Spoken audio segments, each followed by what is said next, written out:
இந்த குழப்பம் நிறைய பேருக்கு இருக்கு.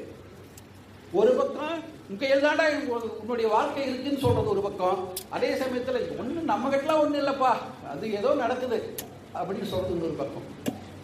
வள்ளுவத்தை தந்த தெய்வ புலவர் திருவள்ளுவரே அவருடைய குரல்கள்ல மாத்தி மாத்தி பேசியிருக்காருன்னு சில பேர் சொல்லிட்டு இருக்காங்க.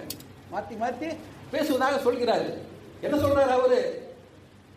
ஊழையும் உப்பக்கம் காண்பர் உழைவின்றி தாளாது உணன்று அப்படிங்கிறாரு.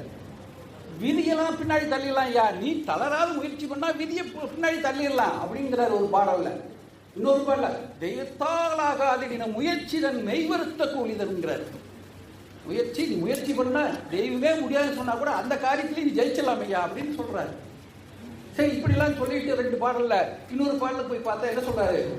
ஊழில் பெருவெளி யாவுல, ஊழில் பெருவெளி யாவுல மற்றொன்று சூழினும் தான் முந்துரும். வேற ஒன்ன புடிச்சுக்கிட்டு அறிவுதாயா பெருசு அப்படி இப்படின்னு ஏதாவது சொன்னாலும் கூட அங்கேயும் வந்து விதிதான் முன்னாடி நிற்கும் அப்படின்னு சொல்றாரு. அப்ப என்ன திருவள்ளுவருடைய கருத்து? விதி பெரியது என்கிறாரா, மதி பெரியது என்கிறாரா?